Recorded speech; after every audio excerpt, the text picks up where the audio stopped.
what's up? Today, I'm gonna show you how to make a grilled version of the Indian takeout classic, Tandoori Chicken. Then, I'm gonna show you a 30-minute garlicky, buttery naan to serve along with it. To get started, I'll grab 2.5 pounds or about 8 chicken drumsticks. These are what a lot of Indian restaurants use for this dish because they have plenty of fat in them to keep them from drying out during the very high heat cooking process. To prep it up, I'll remove the skin because the meat's gonna be slathered up in a thick marinade and all that extra moisture on the outside is gonna make it impossible to properly render the skin, leaving it flabby and rubbery. And once I've got all 8 drumsticks skinned, I'm gonna move them over to a cutting board, then score 4 times on each side all the way down to the bone.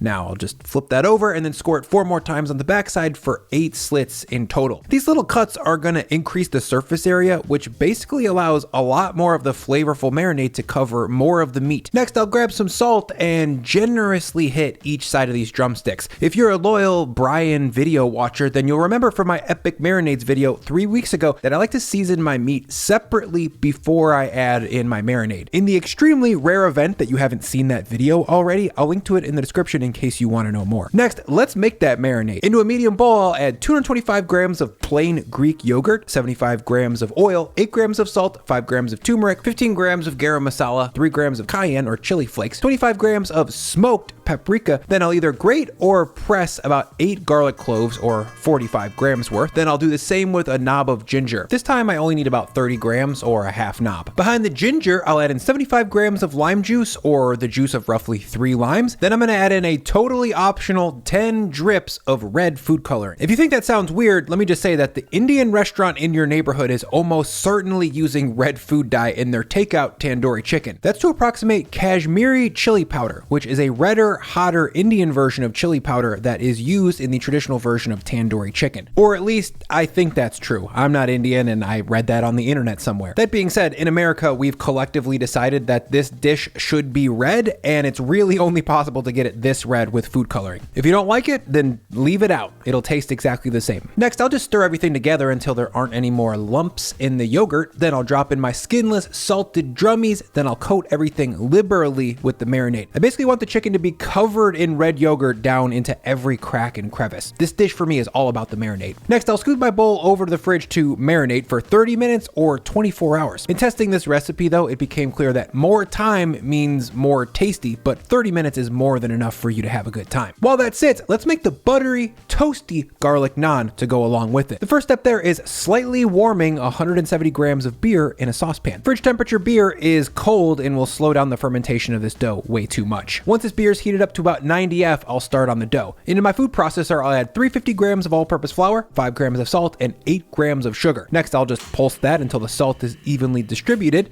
There we go. Then into my 90°F beer, I'll add in 7 grams of instant yeast, 15 grams of olive oil, then 75 grams of gurt. Next, I'll just stir that until the yogurt isn't that lumpy anymore. Some lumps are okay though. Now with the food processor spinning, I'll drizzle in my yogurt beer. And if you're wondering if you could make this without a food processor, definitely. To make it by hand, combine the dry and a wet in a medium bowl and stir with a sturdy spoon until everything comes together into a shaggy mess like this. Next, I'll come back with a wet hand and squeeze the dough to work out any lumps and make sure that things get even more combined. From here, pick up the process at the kneading step. Everything will be exactly the same from there. Back at the food processor, everything is coming together into a giant clod, so I'll stop the chopper so we can take a look. At this point, it's combined, but not really dough. We still need to link up the gluten protein so that this thing can hold itself together when we roll it out. So to strengthen it up, I'm gonna flip it out onto a lightly floured surface, then knead it for about 2 minutes. That's just a push and fold back and forth. And once this dough is feeling a little bit more elastic, I'm gonna stop and give it a tug. At this point, it's not tearing or shearing, so I know there's enough gluten linked up. Next, the dough goes into a bowl covered with a lid or just covered on the counter with a damp towel for 20 minutes. Speaking of damp towel, this sweat towel is absolutely drenched. Hey, it's me, Brian Lagerstrom, food YouTuber and avid sauna user. And when I'm in this thing sweating, I like to stay hydrated by drinking electrolytes from the sponsor of this video, Element. If you haven't heard of it, Element is a zero sugar electrolyte drink mix and sparkling electrolyte drink that is made for athletes,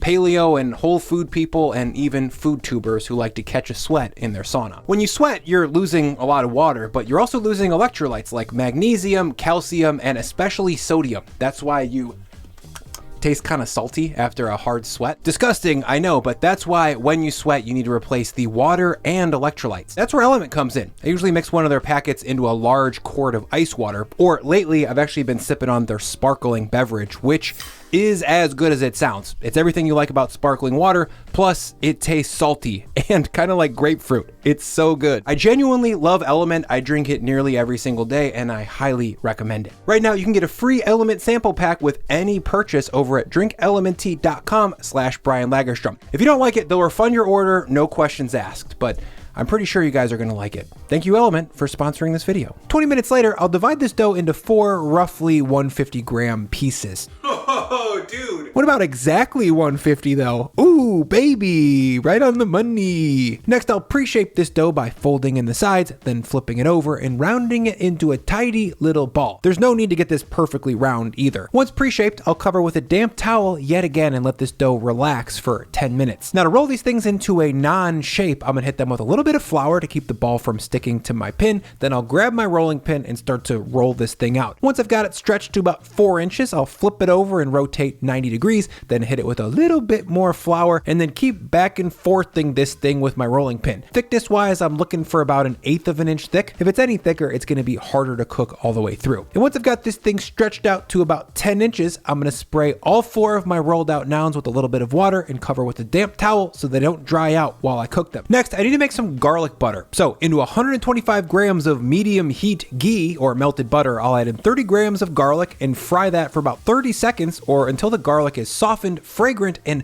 just on the edge of taking on color. Now I'll kill the heat, then stir in about 5 grams of chopped fresh cilantro. Ooh, and if your butter is still super hot at this point and you're worried about burning your garlic, add in a tiny splash of cold water and that'll stop it in its tracks. Next, I'll switch pans and drop a cast iron onto my stove and preheat that over medium-high heat. Then I'll drop in the first of my 4 rolled out naans. I'll cook that for about 90 seconds on the first side, and once it's gassed up and has taken on some beautiful golden brown color, I'm gonna use some tongs to flip it over and cook it on the back side for another 90 seconds to 2 minutes. Keep an eye on your heat at this point though, because dry heat can be a little transient and burning is a possibility. Okay, once this bread is out of the pan, I'm going to liberally brush it with my garlic butter on the top side. Do not be shy here. The garlic naan at my local Indian place is borderline soaked with butter, and that's why it tastes so good. Okay, one more glam shot of the bread getting basted with butter. Now I'll drop my next naan and repeat the process, and about 8 to 10 minutes later, I've got 4 hot, floppy, toasty,